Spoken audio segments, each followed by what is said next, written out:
हरे कृष्णा।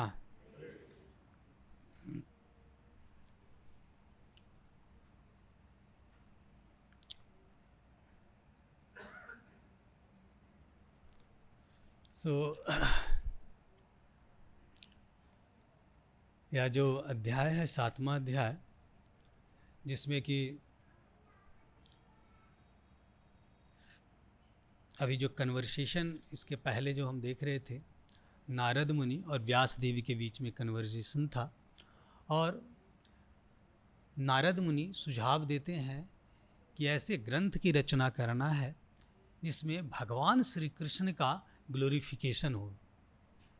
और उसी क्रम में व्यासदेव जो है ध्यान लगाते हैं और उस ध्यान में देखते हैं भगवान को, भगवान की जो माया शक्ति है उसको, और जीव को, और जीव का जो कष्ट है ना उसको देखते हैं। इसका निवारण कैसे कष्ट का हो सकता है उस चीज़ को यह बताते हैं इस भागवत में।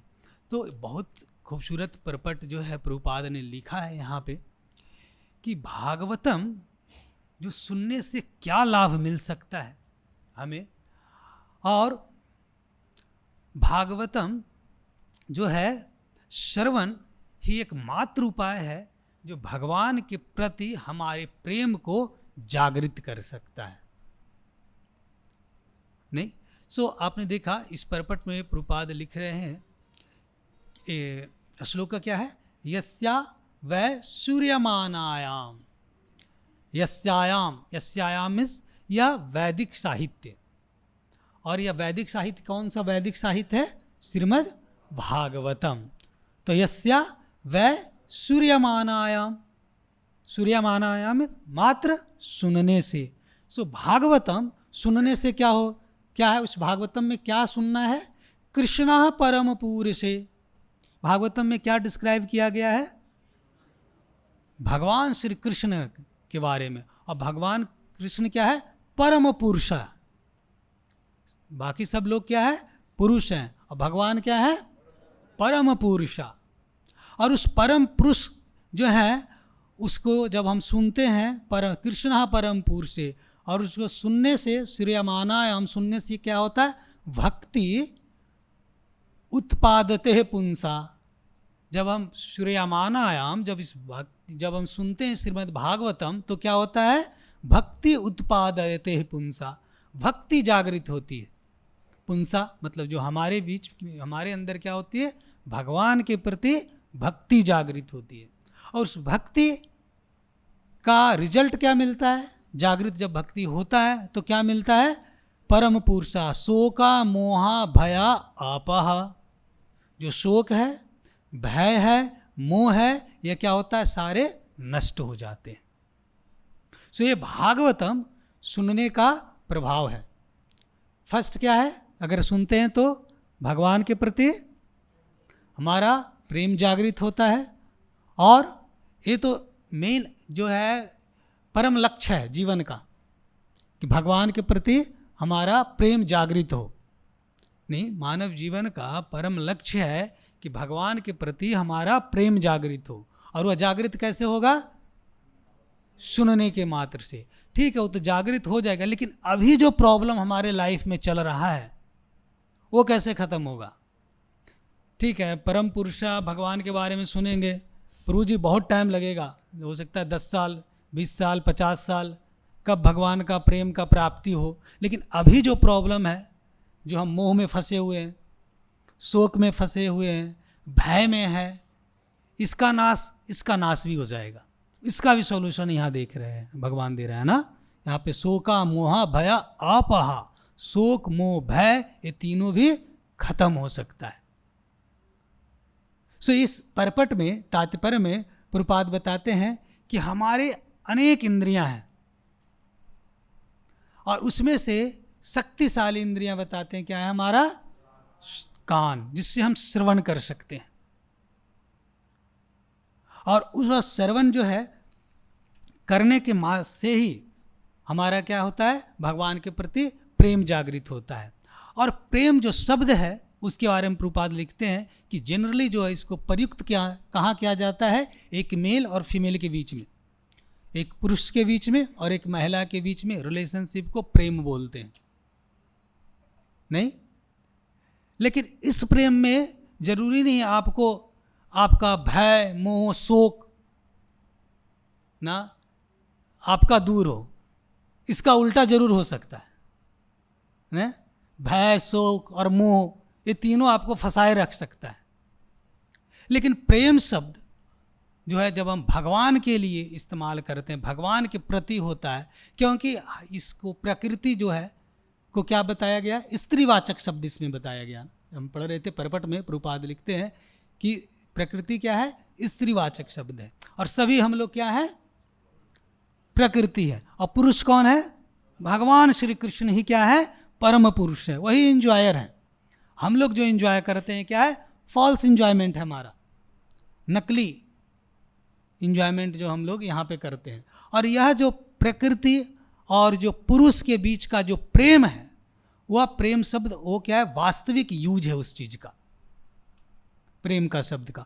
और जितना प्रेम हमारा दूसरे के प्रति, यहाँ जो एक पुरुष के प्रति, महिला के प्रति रहता है, एक्चुअली उतना ही प्रेम हमारा भगवान के प्रति हो सकता है। लेकिन वह प्रेम क्या है, अभी जागृत अवस्था में नहीं है। और जागृत कब होगा, यस्य वै सूर्यमानायाम, जब भगवान का प्रति हम उनकी जो ग्रंथ दिया है उनमें उनकी जो ग्लोरीज है उसको हम सुनेंगे तो हमारा क्या होगा, भगवान के प्रति प्रेम जागृत होगा।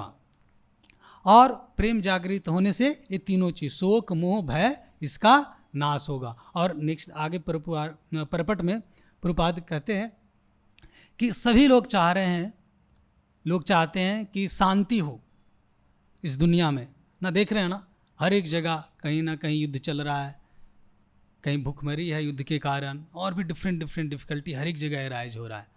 और सब लोग चाहते हैं शांति हो, और उसके लिए अलग हमने बना के रखा है, यूनाइटेड नेशन बना के रखा है कि सारे नेशन क्या रहेंगे, यूनाइट रहेंगे वहाँ पे, ताकि शांति रहे। लेकिन देख रहे हैं कि फिर भी शांति क्या हो रही है, नहीं हो रही है। तो प्रभुपाद क्या लिखते हैं परपट में, ये तब तक शांति नहीं हो सकती है जब तक हम क्या करें, भगवान श्री कृष्ण के बारे में नहीं जान लेते हैं, अपनी अवस्था को नहीं जान लेते हैं, तब तक हम अशांति में रहेंगे। अशांति में क्यों रहेंगे, क्योंकि टेम्पररी चीज को हम क्या समझ लेंगे, परमानेंट चीज, और उसको प्राप्त करने के लिए लड़ते रहेंगे। इसलिए क्या रहेगा, हमेशा अशांति यहाँ पे बनी रहेगी। तो ये तो प्रभुपाद ने सारा हमारे इसमें परपट में यहाँ पे लिखा है। देखिए, हमारे जीवन में प्रभावित करने के लिए सिर्फ जो बाहरी घटनाएं हैं, सिर्फ वह रिस्पॉन्सिबल नहीं है। हमारा जो घटनाओं पे हम रिएक्ट कैसे करते हैं, वह भी बहुत ज़्यादा ना मायने रखता है। हमारा मन का जो है रिएक्शन कैसे आते हैं बाहरी घटनाओं पे, वह ज़्यादा हमारे जीवन को शेप करता है बनस्पति की जो बाहर की घटनाएं हैं। और जो तीनों जो मन की अवस्थाएं हैं, शोक, मोह, भय, ये क्या है, मन की अवस्थाएं हैं। और इस अवस्था को, जब तक शोक, मोह, भय की मन की अवस्था को हम कंट्रोल नहीं कर पाएंगे, जब तक हमारा क्या रहेगा, जीवन व्यस्त व्यस्त रहेगा। और इसको हमारे वैदिक ग्रंथ में बहुत ही अच्छा से समझाया गया है। और इसका हम लोग जो अभी देख रहे हैं आधुनिक जीवन में भी उसका हम प्रभाव देखते हैं कि वो सचमुच जो वैदिक ग्रंथ में बताया गया है उसका आधुनिक जीवन में भी सही प्रयोग है। फॉर एग्जाम्पल, जैसे भगवद गीता में पहले अध्याय में हम देखते हैं क्या है कि अर्जुन बहुत ही शोक में रहता है ना। क्यों शोक में रहता है अर्जुन? क्यों कि उसे उसको अपने रिलेटिव हैं उससे लड़ना है, उसके कारण वो शोक में रहता है कि मैं कैसे इनको मार सकता हूँ। हमारे रिलेटिव हैं, हमारे दोस्त हैं, हमारे गुरुजन हैं, और उसके कारण वो क्या शोक में रहता है। और उस शोक से निकालने के लिए श्री कृष्ण क्या बोलते हैं, अनाशोच्यम शोच्यम तु प्रज्ञावाद चुभास्त गतासु न गतासु नानु शोचति पंडिता। भगवान श्री कृष्ण क्या बोलते हैं, तुमने जो अवास्तविक चीज को वास्तविक मान लिया है और उसके कारण तुम क्या है, शोक में पड़ गए हो, और तुम अपने आप को क्या समझ रहे हो, पंडित हो, बहुत बड़े पंडित तुम हो, लेकिन तुम क्या हो, मूर्ख व्यक्ति हो। क्यों? क्योंकि तुमने असत्य को सत्य मान लिया है, जो नित्य नहीं है उसको तुमने नित्य मान लिया है। यह शरीर जो है अनित्य है, ये टेम्पररी है, लेकिन तुमने इसे नित्य मान लिया है और उसके कारण क्या है, तुम शोक में हो। और उसको फिर ज्ञान देते हैं किस चीज का, भगवत गीता का, नहीं, भगवत गीता का ज्ञान देते हैं उनको। और जब भगवत गीता का ज्ञान रिसीव करते हैं उसके बाद वो शोक से उनको क्या मिलती है, मुक्ति मिल जाती है। इसी तरीके से हम अभी देखते हैं अपने एग्जाम्पल, अपने लाइफ में या फिर समाज में देखते हैं कि अगर कोई प्रियजन हमारा बहुत ही है, अगर उसकी मृत्यु हो जाती है सपोज करते कहीं, तो क्या होता है, कहीं कहीं बहुत ही ज़्यादा कुछ लोग डिप्रेशन में चले जाते हैं, उस डिप्रेशन से निकल नहीं पाते, नहीं, बहुत ही मुश्किल होता है उनके लिए। तो शोक क्या करता है, हमें अतीत से चिपकाए रहता है, नहीं, जो हो गया उससे हमें क्या करता है, बांधे हुए रहता है। अब उसको कुछ कर नहीं सकते। अगर किसी की मृत्यु हो गई है, आप उसको क्या जिंदा कर सकते, कर नहीं सकते, लेकिन उसके प्रति जो हमारा अटैचमेंट रहता है वो क्या रहता है, हमें बांधे रहता है। और कैसे निकल सकते हैं, जब उसे समझाया जाता है ना। आपने देखा होगा कि अगर किस तरीके से घटनाएं जब हो जाते हैं तो जो बड़े लोग होते हैं, बुजुर्ग लोग होते हैं, वो आके उसको बताते हैं कि अरे ठीक है, जो होना था हो गया, अब क्या करना है, तुम कुछ कर नहीं सकते हो ना, उसे दिलासा देते हैं। उससे क्या होता है, वो बाहर निकल जाता है, वो धीरे धीरे उस चीज़ को एक्सेप्ट करता है और उससे क्या निकलता है, वो बाहर निकल जाता है ना। तो हमारे ये सारे शिक्षाएं क्या है, ऑलरेडी भगवत गीता भागवतम में दे के रखा है ना, कि कैसे हम शोक से बाहर निकल जाए। इस तरीके अर्जुन क्या शोक में था, कृष्ण ने समझाया, अरे तुम बेवकूफ़ आदमी हो, तुम शरीर के लिए परेशान हो, ये सब क्या है, आत्मा है, इनका कभी नाश नहीं हो सकता है, तुम्हें लगता है तुम इनको मार दोगे, ना हनते हनुमान शरीरा, लेकिन ये क्या है, नहीं मर सकते, ना तो तुम मार सकते हो ना तो मर सकते। सब लोग क्या है, एक ड्रामा चल रहा है, तुम उसमें अपना एक कैरेक्टर जो है वो प्ले कर रहे हो, एक रोल है वो अपना जस्ट प्ले कर रहे हो। तो इससे शोक नहीं करो, अपना क्या है, ड्यूटी है, हमें करना है। तो क्या करता है, शोक हमें अतीत में बांध देता है, और जो हमारा कर्तव्य है, वर्तमान में जो हमारा कर्तव्य है उसे पूरा करने से रोकता है। जब बहुत ज़्यादा शोकग्रस्त हो जाते हैं तो क्या वर्तमान की चीज़ें भी हम कर नहीं पाते हैं, इफेक्ट इतना ज़्यादा है पास्ट का, क्या करता है, हमारे प्रेजेंट को भी वो उसको भी खराब करता है, नहीं। तो शोक हमें इस चीज़ से नहीं करना है।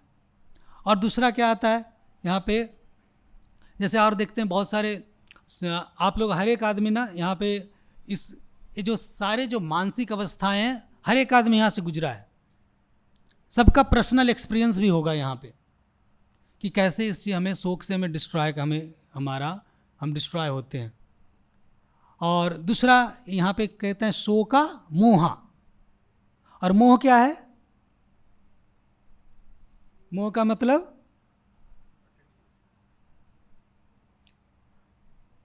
क्या बोल सकते, कोई बता सकते हैं, मोह का मतलब क्या होता है, इल्यूजन, अस्थाई को अस्थाई मान लेना, जो चीज अस्थाई है उसको अस्थाई मान लेने से हमें मोह जागृत होता है। जब हम समझ जाएंगे कि कोई चीज अस्थाई है नहीं तो उसमें क्या होगा, हमें मोह जागृत नहीं होगा। जब हमें पता चल जाएगा कि ये जो अस्थाई नहीं है तो क्या होगा, हमें मोह जागृत नहीं होगा उसमें। और मोह क्या करता है, हमें भटकाता है, हम मोह क्यों आता है? हम सोचते हैं इससे हमें सुख मिलेगा, उसके कारण मोह करते हैं ना। किसी से मोह हमें इसलिए होता है कि हमें लगता है इससे हमें सुख मिलेगा, इसके कारण हम उसके मोह में रहते हैं। लेकिन वो तो अस्थायी चीज है, उससे सुख कब तक मिल सकता है? मोह से सुख नहीं मिलेगा। एक इसका उदाहरण आता है श्रीमद् भागवतम में, राजा चित्रकेतु का।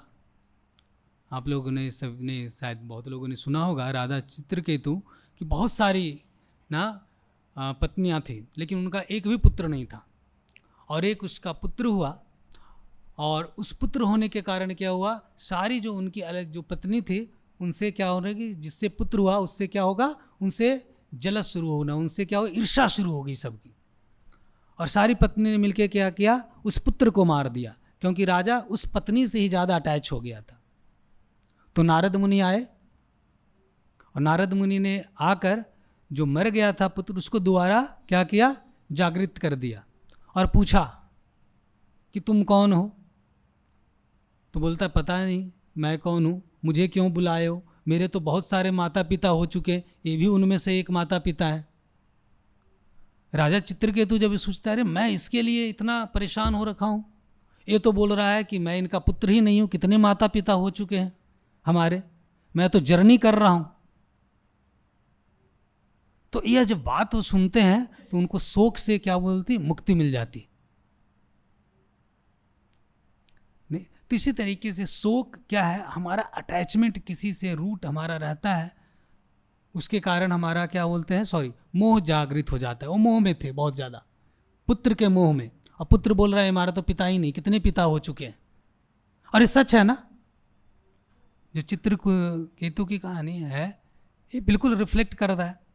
आज हम हैं, आप हैं, आपके माँ पिता हैं, हमारे माता पिता हैं, कितने माता पिता आए गए हमारे साथ हमारे जीवन में। कभी रिफ्लेक्ट करते क्या इस चीज़ को? हम नहीं करते। हम सोचते हैं चलो माता पिता का काम करना ही कर्तव्य, हाँ एक कर्तव्य है वो काम करना, लेकिन परम कर्तव्य क्या है, परम पुरुष जो परम माता पिता है उनकी सेवा करना। इनकी भी सेवा करना है, जब तक ये शरीर है ऐसा नहीं निगलेक्ट करना है उनको, उनकी करना, लेकिन साथ साथ में हमें भगवान के प्रति जो है प्रेम जागृत करते रहना है। हमें सच्चाई समझना है कि परम पुरुष कौन है, परम पिता कौन है, परम माता कौन है। तो जब हमें समझेंगे तो हमें क्या मोह नहीं मिलेगा। और मोह क्या करता है, कभी कभी परम अवस्था में रहते हुए जो पुरुष है उनको भी नीचे गिरा देता है। दूसरी एक और इस तरीके से एक इंस्ट्रक्शन स्टोरी आती है, श्रीमद् घटना आता है श्रीमद् भागवतम में ही, 5वें जो स्कंध है श्रीमद् भागवतम में, भरत महाराज का, वो राजपाट सारा छोड़ देते हैं, और राजपाट छोड़ करके कहाँ चले जाते हैं, जंगल में तपस्या करने के लिए। और जब तपस्या करने के लिए उनका विवरण आता है कि उनके पास इतना ज़्यादा ऑपलेंस था जो कि इक्विवेलेंट था इंद्र का ऑपलेंस का, और वो सम्राट थे नहीं, और उनका बहुत ही अच्छा राज चल रहा था। लेकिन उनको एकाएक आया कि नहीं ये किस काम का है, हम तपस्या करेंगे जो मेन हमारा लाइफ का एम है। और वो तपस्या करने के लिए जंगल चले जाते हैं, और जंगल जाते हैं, जंगल में क्या होता है, वो अटैच हो जाते हैं, मोह में आ जाते हैं, किसके, एक हिरण के मोह में। और उस मोह में आकर लास्ट टाइम में क्या होता है, उनका जब मृत्यु हो जाता है तो याद भगवान के जगह किसको याद करते हैं, वो हिरण को याद करते हैं, और उनको नेक्स्ट लाइफ क्या मिल जाता है, हिरण का मिल जाता है। सो अस्थायी चीज को अस्थायी समझ लेते हैं, मोह उनको भटका देता है। उसी तरीके से आज के समय में क्या है, सभी लोग प्रसिद्धि पाने के लिए जो मोह के कारण जो पैसा है नहीं, उनका प्रसिद्धि है, राजपाट है। और आजकल प्रसिद्धि किससे मिलता है, सोशल मीडिया से नहीं है। कितना कोई आदमी प्रसिद्ध है कैसे पता चलेगा, कितना उसके फॉलोअर है, कितना उसको लाइक कमेंट शेयर नहीं करते हैं। हर एक का वीडियो देखेंगे तो 3 चीज़ जरूर बोलेगा, लाइक शेयर एंड कमेंट करिए। सबको प्रसिद्धि चाहिए नहीं, सभी को प्रसिद्धि चाहिए। और उसमें क्या इतना व्यस्त हो जाता है वो, उसको सुख समझ लेता है कि ये चीज़ मेन चीज़ हमारा लाइफ है में है, और एक गलत कमेंट, एक गलत चीज़ क्या करता है, उसको परेशान कर देता है ना। सो मोह अभी भी हम देखते हैं, थोड़ा सा जो हमारा मोह होता है तो हमें क्या आता है, मोह हमारा परेशानी का कारण बनता है। हमें सोचते हैं इससे सुख मिलेगा, लेकिन क्या होता है, हमें इससे दुख मिलता है। सो मोह हमें भटकाता है। और सुख क्या बताते हैं, भागवतम भगवत गीता अगर हम पढ़ते हैं तो बताते हैं सुख क्या है, बाहर के चीज़ों से मिले ये जरूरी नहीं है। सुख क्या है, आंतरिक सुख होना बहुत जरूरी है। अगर बहुत ज़्यादा प्रसिद्धि मिल भी गया, हम देखते हैं बहुत सारे प्रसिद्ध व्यक्ति भी क्या करता है, सुसाइड कर लेता है। बहुत सारे प्रसिद्ध व्यक्ति भी अंदर से उतना ही खाली रहता है। बाहर शांति दे सकता है, बाहर लोगों को मोटिवेट कर सकता है, लेकिन अंदर से क्या है, बहुत ही खालीपन है उसमें, क्योंकि मोह उसको भटकाता है। और ये जो मानसिक उनमें खालीपन आ जाता है, उसके कारण वो क्या होता है, उनका जो पर्सनल लाइफ है, दूसरे की तो लाइफ तो अच्छा है कर सकते हैं, लेकिन उनका जो पर्सनल लाइफ है वो खराब हो जाता है। उनका परिवार, उनका घर जो है वो खराब हो जाता है उसके कारण। शोका मोहा भया, भया क्या है,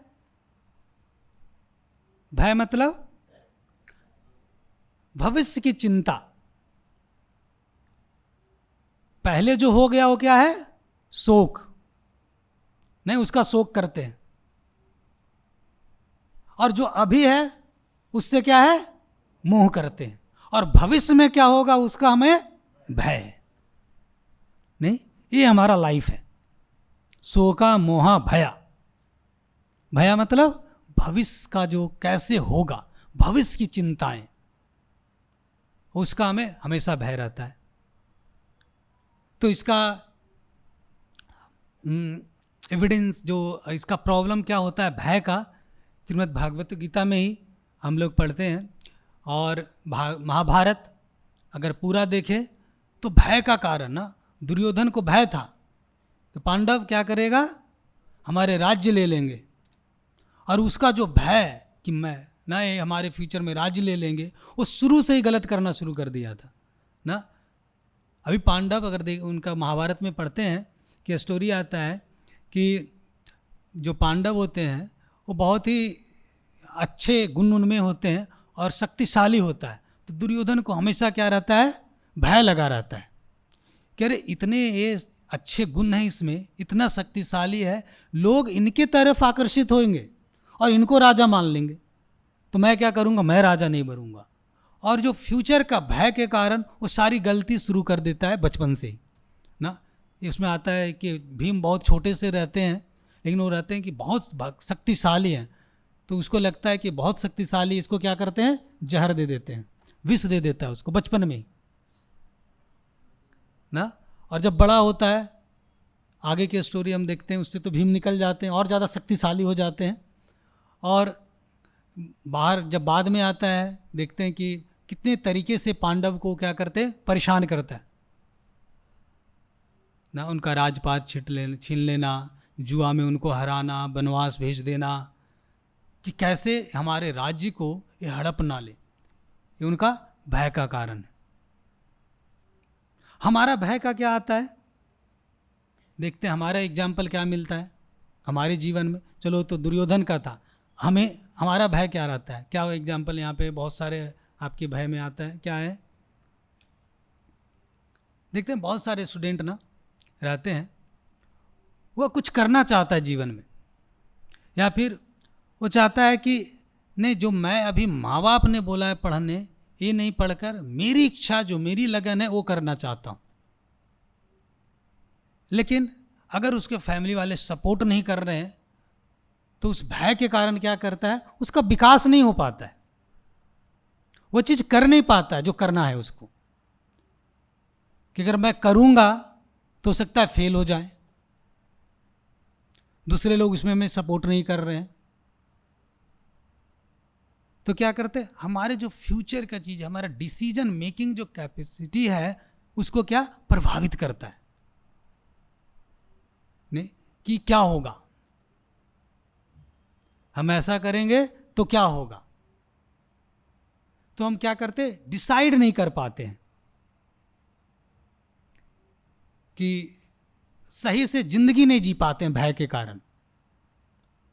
बहुत लोग अपनी नौकरी चेंज नहीं कर पाते हैं भय के कारण, कि अरे इसे छोड़ दिया तो दूसरा मिलेगा नहीं मिलेगा, हाँ मिलेगा तो उसमें वो सुख सुविधाएं मिलेगी कि नहीं जो इसमें मिल रहा है। तो भय के कारण वो बदलाव नहीं करना चाहते, और ऐसा कहे कि बदलाव के कारण वो भय में रहते हैं। लेकिन क्या है, देखा जाए बदलाव क्या है, एक शाश्वत क्या है, प्रक्रिया है। जो आदमी चेंजेज को एडप्ट नहीं करता है लाइफ में, वो हमेशा प्रॉब्लम में रहेगा। नहीं, इस चीज को मान लीजिए, जो चेंजेज हो रहा है उसको क्या करना है, हमें एडप्ट करना है कि हाँ ये चीज हो रहा है, ये सच है ना। लाइफ में हर एक चीज देखते हैं, हर एक चीज यहाँ क्या है, एक तरीके से देखे गतिशील है ना। हर एक चीज गतिशील है, दुनिया घूम रही है, हम भी घूम रहे हैं, हमारे साथ परिवार घूम रहा है, हमारा कैरियर घूम रहा है, सब लोग सब कुछ आगे बढ़ता जाता है। हम चाहते हैं डर के कारण सबको पकड़ के रखने के लिए कि ये छूट ना जाए ना। तो हमारे पकड़ने से पकड़ में आएगा क्या, वो तो छूटेगा नहीं। कि वस्तु भी है, वो क्या है, अस्थाई है, हम भी क्या है, अस्थाई है। और ये ट्रूथ है, इसको एक्सेप्ट करना ना। इसीलिए भगवत गीता में श्री कृष्ण बताते हैं ना कि चेंजेज को एक्सेप्ट करना है, और करते हैं ना, अर्जुन को एडवाइस देते हैं, ताम तितिक्षवा भारता, जो भी चेंजेज आता है इसको सहन करना सीखना है ना। भगवान क्या करते हैं, जब हम भक्ति करते हैं तो जो सहन करने की जो हमारी कैपेसिटी है उसको क्या करते हैं, इंक्रीज करते हैं। ऐसा नहीं है कि दुख भय मोह ये आएगा नहीं। हम इतना कुछ पढ़ रहे हैं लेकिन देखते हैं उनके जितने भी प्रिय भक्त भी हों उनमें सारे चीज आए हैं ना। दुख आया है, पांडव में आया है, प्रहलाद महाराज में आया है, ध्रुव महाराज का देखते हैं आया है। तो जो हम लिटरेचर इसमें पढ़ रहे हैं ये सब में आया है, लेकिन उसमें क्या देखते हैं कि उन सब इस बाधा से क्या निकल गए, क्योंकि भगवान क्या कर रहे हैं, उनको सहने की उसको शक्ति दे रहे हैं। जब हम भगवान के प्रति हमारा प्रेम जागृत होता है, भक्ति जागृत होती है, तो क्या करते हैं, हमारा उसमें सहने की शक्ति होती है। मॉडर्न में देखिए तो भागवतम में आता है ये सारे जो हमने एग्जाम्पल दिया, पांडव का है, चाहे ध्रुव महाराज का, प्रहलाद महाराज का, लेकिन मॉडर्न हिस्ट्री में भी बहुत सारे इस चीज़ के आते हैं ना। उदाहरण जैसे राजस्थान में बहुत फेमस है मीराबाई का, कितना दुख आया उनको, हाँ, लेकिन उस सब चीज़ से वो बाहर निकल गए। क्यों? कि भगवान के प्रति उनका प्रेम था। और प्रेम क्या है, हमारा भगवान के प्रति प्रेम हमारा जो है वास्तविक उपलब्धि है इस मानव जीवन का। हमने बहुत कुछ प्राप्त कर लिया, यहाँ प्रेम प्राप्त कर लिया अपने प्रियजनों का ही बहुत ज़्यादा, और भगवान का प्रेम नहीं मिला, भगवान के प्रति हमारा प्रेम जागृत नहीं हुआ। और यहाँ खूब प्रेम मिल रहा है नहीं, बहुत ज़्यादा दबा के, घर में, ऑफिस में, बाहर लोग हमें प्रशंसा कर रहे हैं, तो कब तक वो प्रेम रहेगा? जब तक हम चले गए तो कुछ स्मृति 1-2 साल 4 साल, उससे ज़्यादा रहेगा। बहुत ज़्यादा हमें अटैचमेंट है तो कोई चला गया तो हर एक साल पेपर में निकलवा सकते हैं, उनके सभा कर सकते हैं, यही कर सकते हैं उससे, लेकिन वो प्रेम से हमें मिलेगा क्या? वो मानसिक थोड़े टाइम के लिए शांति मिलेगी, हो सकता है उसके प्रति हमारा ग्रेटिट्यूड है, ठीक है वो कर लिया, लेकिन जब भगवान के प्रति जो हमारा प्रेम है वो जागृत नहीं हुआ तो क्या किया, ये जो प्रेम हमें, सो कॉल्ड प्रेम हमें जब मिल रहा है उसका कोई मतलब नहीं है। ये प्रेम प्राप्ति का कोई मतलब नहीं है। तो हाँ, आसपास के लोगों से प्रेम चाहिए, लेकिन वास्तविक जो प्रेम है भगवान के प्रति जो है हमारा, उसे भी हमें जागृत होना चाहिए। और जागृत करने का क्या तरीका है, इसी में मैंने बताया है, श्रवणम, जितना ज़्यादा हम श्रवण करेंगे उतना ज़्यादा क्या होगा, भगवान के प्रति प्रेम जागृत होगा। श्रवण से ही होगा ना प्रेम जागृत, और कैसे हो सकता है? दूसरा उपाय श्रवण ही है, एकमात्र उपाय श्रवण है। नहीं, जितना ज़्यादा श्रवण करेंगे उतना ज़्यादा हमारा भगवान के प्रति प्रेम जागृत होगा। ठीक है। और प्रभुपाद बहुत जगह अपने इंस्ट्रक्शन में लिखते हैं, लेटर में लिखते हैं, पढ़ेंगे कि हम भगवान का नाम का जप एवं श्रवण करते हैं। क्या? हरे कृष्ण कृष्ण कृष्ण हरे हरे, हरे राम राम राम हरे। सो भगवान का जो पास टाइम है, भगवान की प्रकृति है, जो उनकी लीला है, हमारा क्या उनके साथ रिश्ता है, सब कुछ जागृत हो जाता है। सिर्फ भगवान के बारे में सुनने से, उनकी कथा सुनना हो, उनका नाम का जप करना है ना। और श्रीमद् भागवत में आता है श्रवणम स्वकथा कृष्णा पुण्य श्रवणम कीर्तनम। भगवान की जो कथा है क्या है? पुण्य है। हमें अलग से पुण्य करने की जरूरत भी नहीं अगर भगवान की कथा सुन रहे हैं। पुण्य श्रवणम कीर्तनम, श्रवणम अगर कर रहे हैं ये बहुत बड़ा पुण्य है। भगवान की भक्ति तो मिल रही है और साथ में पुण्य का भी प्राप्ति हो रहा है। पुण्य का प्राप्ति हो रहा है, इसका मतलब क्या हुआ? पुण्य और दोनों अलग अलग चीज़ है, पता है ना, दोनों मिक्स नहीं करना है। पुण्य जो हमारे भाग्य में जो अच्छे चीज़ हमें मिलते हैं वो क्या है? सारे पुण्य हैं। जो हम सुख का अनुभव आज जीवन में कर रहे हैं वो पुण्य से आते हैं। सो ऑटोमेटिक भगवान का अगर हम कथा का श्रवण करते हैं तो पुण्य जागृत हो रहा है, पुण्य आ रहा है, और साथ में क्या हो रहा है? भगवान के प्रति हमारा प्रेम भी जागृत हो रहा है। सो श्रीमद् भागवतम क्या है? एवरीडे सुनना चाहिए। भगवान ना नित्यम भागवतम सेवया, और भगवान का नाम का जप निरंतर करते रहना चाहिए। जब भी टाइम मिले तो भगवान का जप करते रहना चाहिए। तो क्या होगा? शोका मोहा भया आपाहा, ये तीनों चीज से हमें छुटकारा मिल जाएगा। और भक्ति उत्पादते पुंसा, भगवान के प्रति क्या होगा? हमारा भक्ति का भी जागरण हो जाएगा, जागृति हो जाएगी भगवान का भक्ति का भी। ठीक है। हरे कृष्णा। किसी का कोई क्वेश्चन इसके रिगार्डिंग तो पूछ सकते हैं? बिल्कुल। हाँ जी। हाँ, हमारे क्या लक्षण है कि हमारा भक्ति जागृत हो रहा है? क्या लक्षण है जी? कोई बता सकते हैं? तो प्रभुपाद बताते हैं, देखो सिंपल है, भगवान के प्रति आपका प्रेम अगर जागृत हो रहा है तो दूसरे से पूछने की ज़रूरत नहीं है कि आपका जागृत हो रहा है नहीं हो रहा है, या कोई दूसरा आदमी आपको सर्टिफिकेट नहीं दोगे अच्छा तुम्हारा जागृत हो गया है। ठीक है। वो आपका बताते हैं सिंपल प्रभुपाद कि जितना आप लस्ट से फ्री होते जाते हो उतना समझना आपका भगवान के प्रति प्रेम जागृत हो रहा है। और ये क्या है? खुद को चेक कर सकते हैं। ये खुद का आपका सबका अनुभव है। जितना हम ये लस्ट से फ्री होंगे उतना ज़्यादा हम भगवान के प्रति लव हमारा जागृत होगा। सिंपल है। ठीक है। किन्हीं का और कोई है? ठीक। हरे कृष्णा।